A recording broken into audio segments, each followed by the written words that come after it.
Dottore Zappia, che tipo di supporto darà l'ASP alle persone affette da autismo? Allora, oggi è una bella giornata perché abbiamo deliberato un momento importante di assistenza verso i bambini con spettro autistico. Poi dobbiamo parlare anche degli adulti con spettro autistico, però sarà un'altra fase.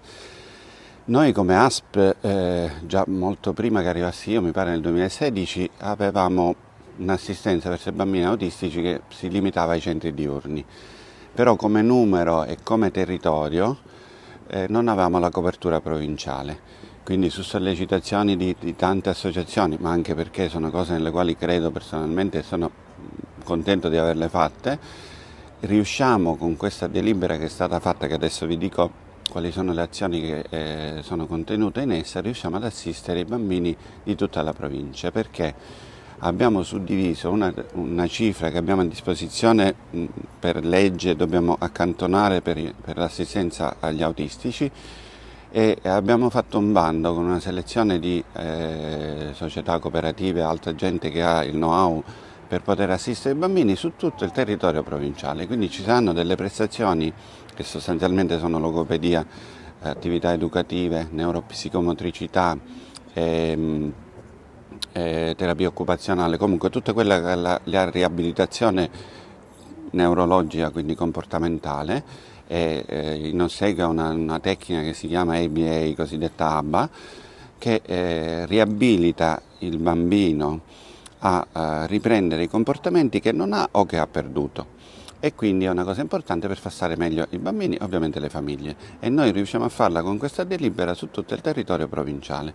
Mi pare che sono 14 o 15 l'albo delle cooperative che potranno lavorare, ognuno assisterà per delle ore a settimana dei bambini, quindi è una bella cosa, credetemi. Ovviamente non significa che abbiamo fatto tutto, si dovranno fare tante altre cose, in primis per i non più bambini.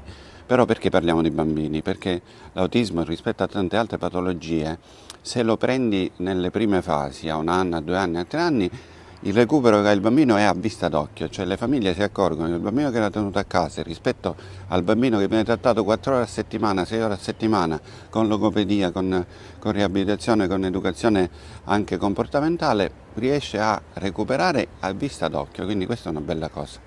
Faremo oggi un po' il punto sullo stato dell'arte, in particolare desideriamo presentare 2 iniziative molto importanti che sono confluenti verso un'unica direzione, che è quella di dare concreta attuazione alla rete integrata sull'autismo.